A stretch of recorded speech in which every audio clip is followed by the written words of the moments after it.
The Soviet Union built itself on a promise to eliminate wealth inequality, to abolish the class of millionaires and billionaires who had exploited the working masses under Tsarism and capitalism. The Bolshevik Revolution of 1917 was supposed to create a society where no one could accumulate vast personal fortunes, where the means of production belonged to the people, and where every citizen would receive according to their needs.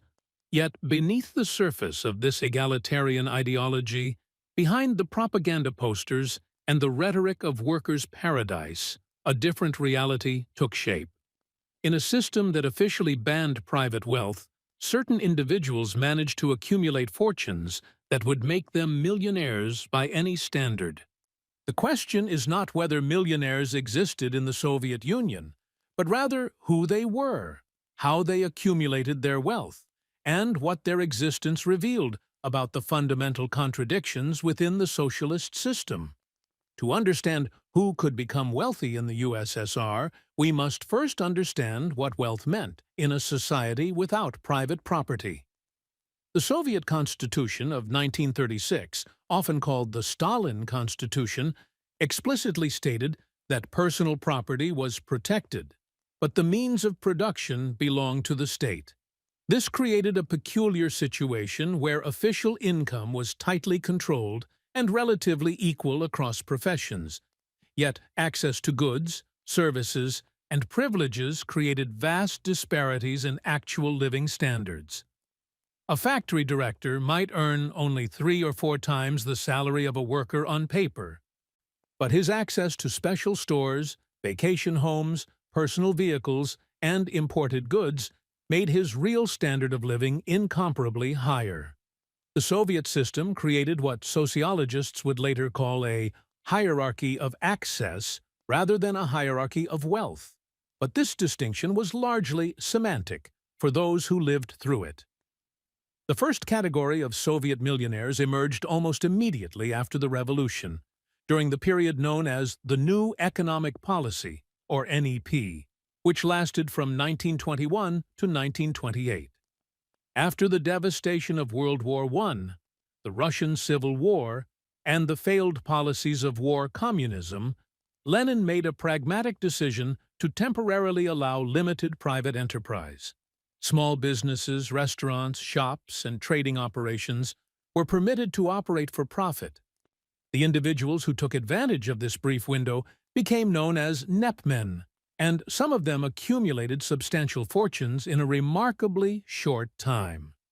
These were traders, middlemen, small manufacturers, and entrepreneurs who operated in the gaps between the state-controlled economy and the desperate needs of the population.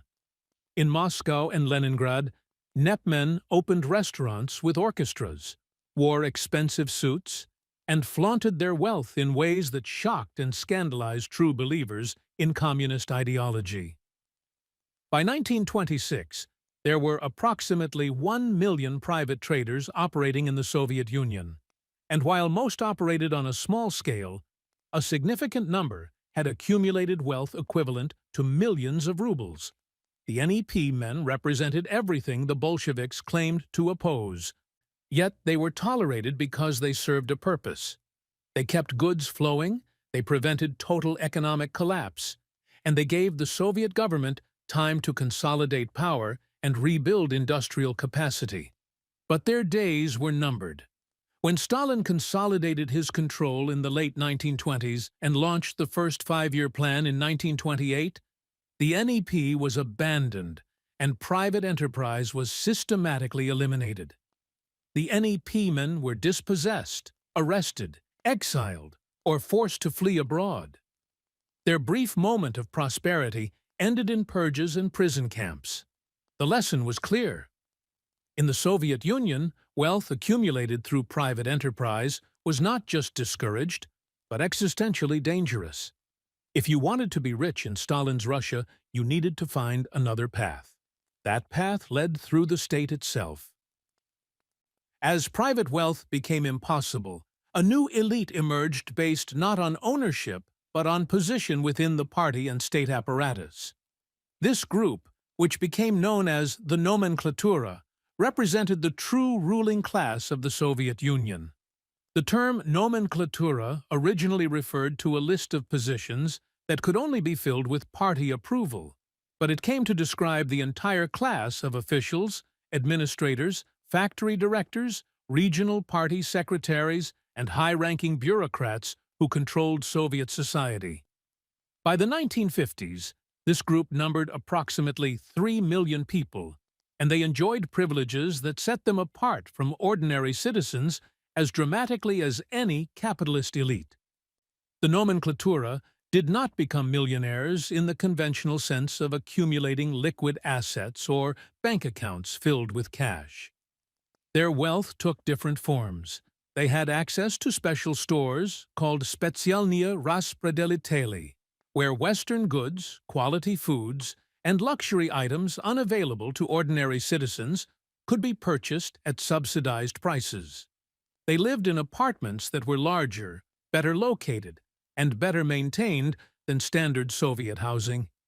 They had access to dachas, country homes that ranged from modest cottages to palatial estates, often inherited across generations and functioning as de facto private property despite official ideology. They could travel abroad, a privilege denied to the vast majority of Soviet citizens. They received superior medical care at special clinics and hospitals. Their children attended better schools and had preferential access to university admissions. When you calculated the monetary value of all these privileges, the effective wealth of a high-ranking party official or ministry director easily reached into the millions of rubles. Consider the case of a regional party secretary in the Brezhnev era, the period from 1964 to 1982, often characterized by stagnation, but also by the consolidation of nomenklatura privilege. Such an official might have an official salary of perhaps 400 to 500 rubles per month, which was good but not extraordinary compared to the average Soviet wage of about 150 rubles. But this salary represented only a fraction of his real compensation. He would have a personal driver and access to a government vehicle, often a Volga or even a Chaika limousine. He would have an apartment in the center of the city, perhaps 150 square meters, at a time when the average Soviet family lived in 50 or 60 square meters. He would have a dacha that might occupy a full hectare of land with a substantial house, essentially a private estate. He would shop at special stores where he could buy French cognac, Swiss chocolate, and quality meat without queuing. He would vacation at exclusive party resorts on the Black Sea. When you assigned market value to all these benefits, you were looking at effective wealth of several million rubles, even though his bank account might contain only a few thousand. But even within the nomenklatura, there were hierarchies. The absolute peak of Soviet privilege belonged to the members of the Politburo and the Council of Ministers.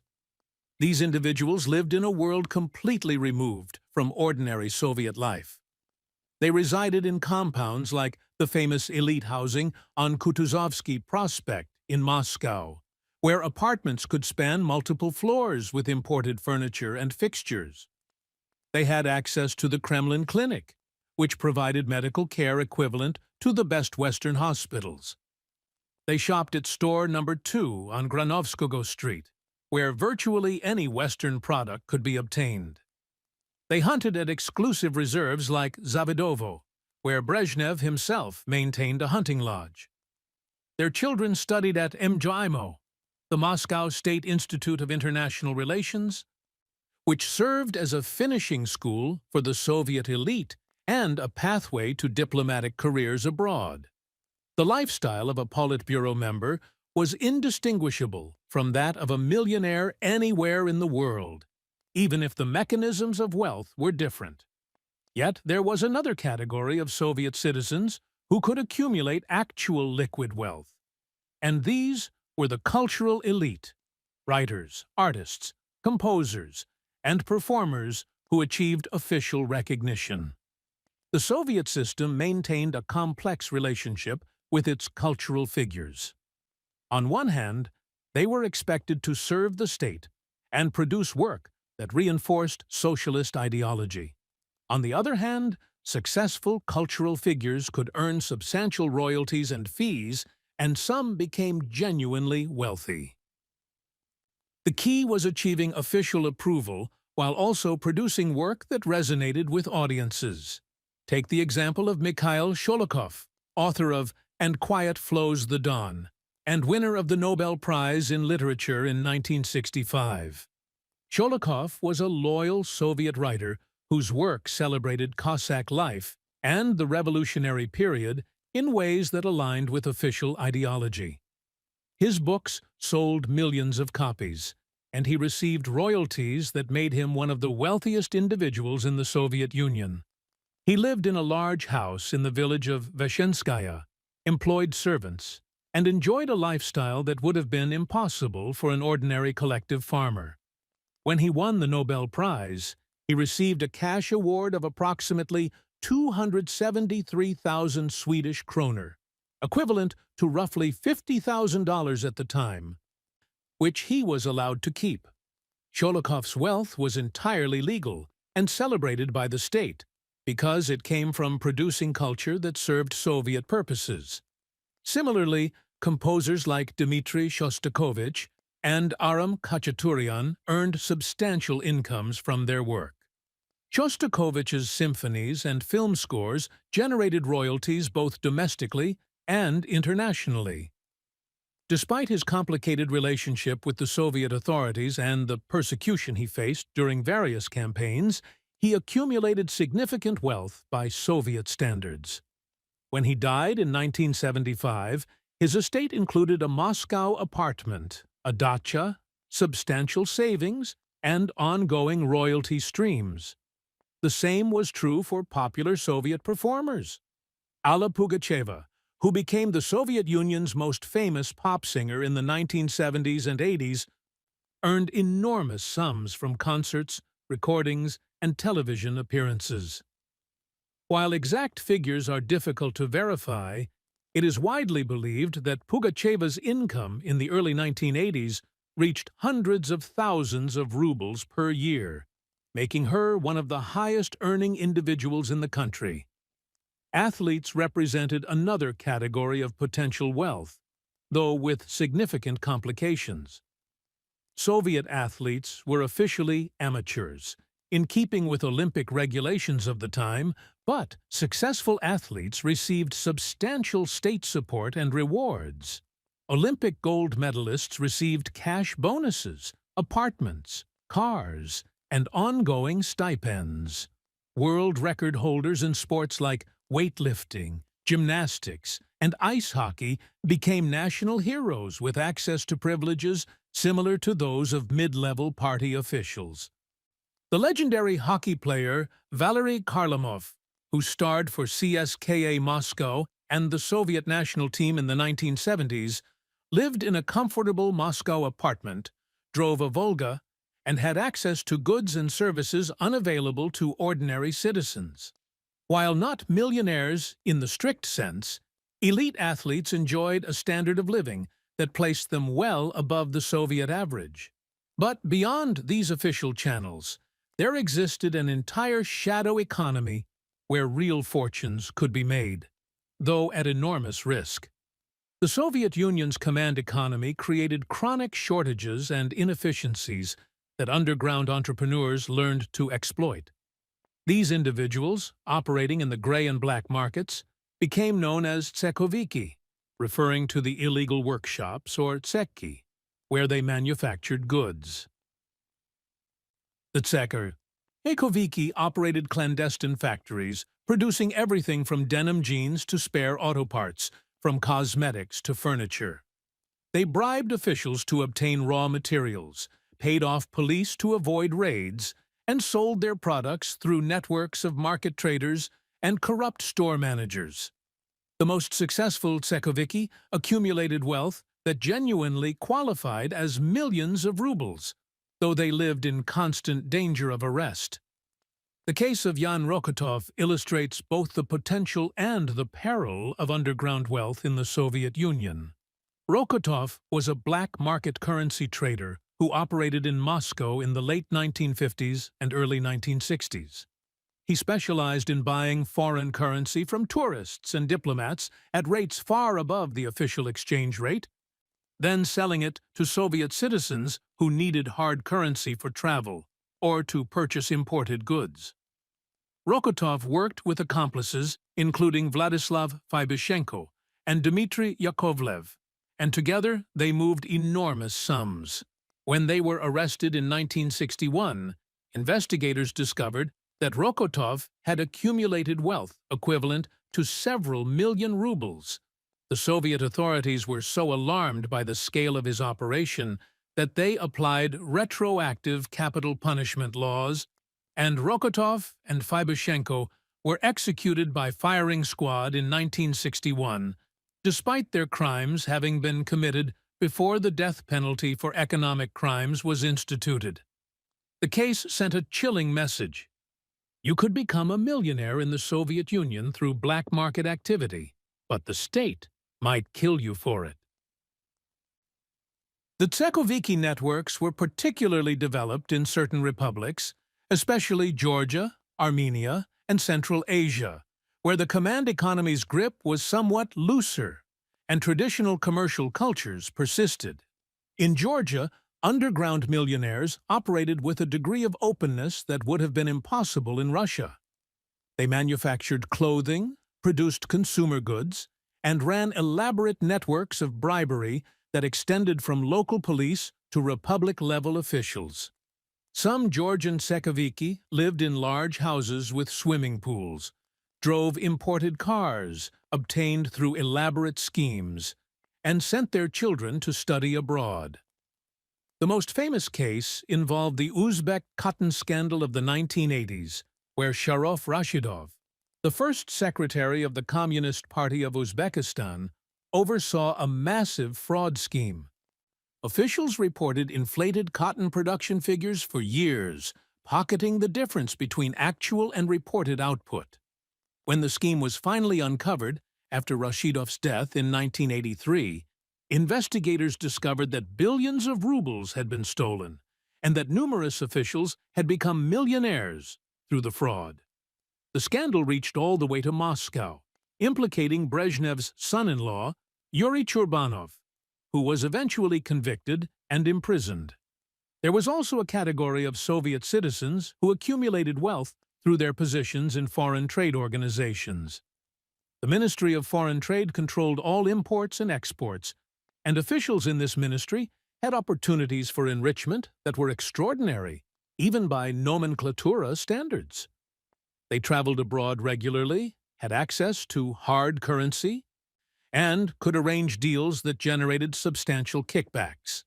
The All-Union Association for Trade with Foreign Countries, known as Veneshposseltorg, handled trade with the West, and its officials lived like Soviet princes. They maintained apartments in Moscow and often had access to property abroad. They could open foreign bank accounts, though this was technically illegal. They purchased luxury goods in the West and brought them back to the USSR. Some of these officials accumulated wealth in foreign banks that made them millionaires in dollar terms, not just rubles, though accessing this wealth while remaining in the Soviet Union was complicated. The late Soviet period, particularly during Gorbachev's perestroika reforms after 1985, created new opportunities for wealth accumulation. The law on cooperatives, passed in 1988, allowed the formation of private businesses for the first time since the NEP era. Enterprising individuals established cooperatives that were ostensibly collective enterprises, but functioned as private companies. These cooperatives operated in sectors like computer services, translation, consulting, and light manufacturing. The most successful cooperative operators accumulated substantial wealth in just a few years. They exploited the gap between the controlled state economy and the emerging market economy, buying goods at state prices and selling at market prices, converting rubles into dollars through increasingly legal channels, and positioning themselves for the complete transition to capitalism that would come after 1991. Many of the oligarchs who would dominate Russian business in the 1990s got their start in these late Soviet cooperatives. Mikhail Khodorkovsky, who would later control the Yukos oil company and become one of Russia's richest men before his imprisonment, started a cooperative called Menatep in 1987 that initially dealt in computers and consulting. Vladimir Gusinsky, who would build a media empire, operated a cooperative theater business. Boris Berezovsky worked in the automotive sector through cooperative structures. These individuals were not yet millionaires in the late Soviet period, but they were accumulating capital and connections that would enable them to seize enormous wealth during the privatization of the 1990s. The late Soviet period thus served as an incubation chamber for the post-Soviet oligarchy. It is also worth noting that certain professions generated income that, while not creating millionaires, placed individuals well above the Soviet average and gave them access to wealth-building opportunities. Surgeons and physicians who performed private procedures, though this was officially discouraged, could earn substantial supplementary income. University professors who tutored students privately for entrance examinations commanded high fees. Skilled craftsmen who did private renovation work earned far more than their official salaries suggested. These individuals operated in the gray economy that existed alongside the official economy. And while they were not millionaires, they represented a kind of middle class that official Soviet ideology claimed did not exist.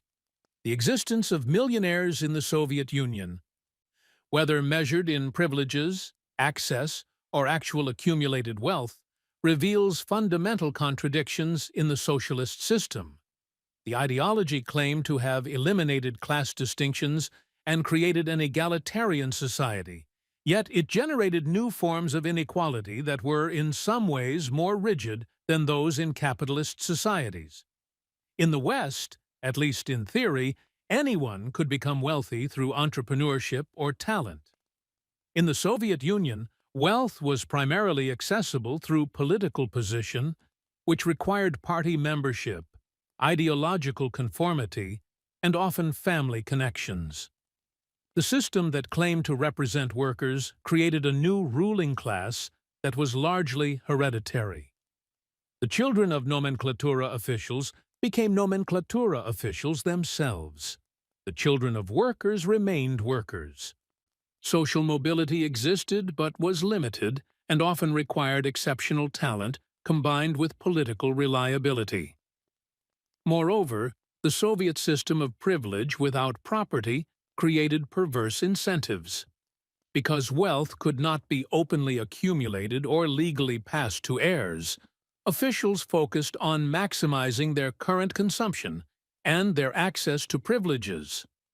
This encouraged corruption as officials sought to convert their positions into tangible benefits. It also discouraged long-term thinking and investment. A factory director in a capitalist system might invest in improving his factory because he owns shares and will benefit from increased profitability. A Soviet factory director had no such incentive. He was better off diverting resources to his personal use or to fulfilling short-term plan targets that would earn him bonuses and promotions. The absence of legal private wealth thus contributed to the economic stagnation that ultimately brought down the Soviet system. The question of who could become a millionaire in the USSR is ultimately a question about power and its relationship to wealth. In capitalist systems, wealth generates power. In the Soviet system, power generated wealth. This inversion had profound consequences. It meant that economic efficiency was subordinated to political loyalty. It meant that innovation was discouraged because it threatened established hierarchies. It meant that the most talented individuals often had to choose between their principles and their prosperity. Those who succeeded in accumulating wealth within the Soviet system were either those who mastered its political dynamics and rose within the party-state apparatus, those whose talents were valuable enough to the state that they were rewarded with special privileges, or those who were willing to risk everything by operating in the shadow economy. When the Soviet Union collapsed in 1991, the question of who had been wealthy under socialism became crucial to understanding who would become wealthy under capitalism. The nomenklatura, with their connections, their knowledge of how the system worked, and their positions in state enterprises, were perfectly positioned to seize assets during privatization. The cultural elite, with their foreign contacts and accumulated savings, could invest in new businesses.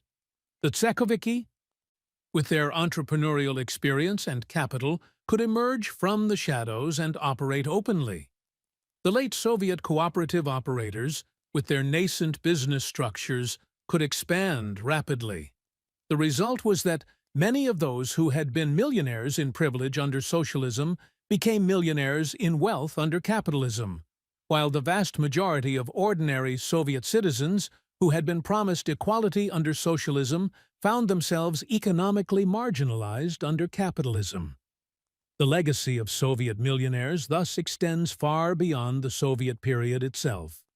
The patterns of wealth accumulation, the networks of privilege, and the conversion of political power into economic power that characterized the late Soviet period shaped the post-Soviet transition and continue to influence Russian and post-Soviet society today. Understanding who could become a millionaire in the USSR is essential to understanding both why the Soviet system failed and why the transition to capitalism produced such extreme inequality. The Soviet Union proved that you cannot eliminate inequality through ideology alone, that power will always find ways to translate itself into privilege, and that a system built on denying human nature will ultimately be undermined by it.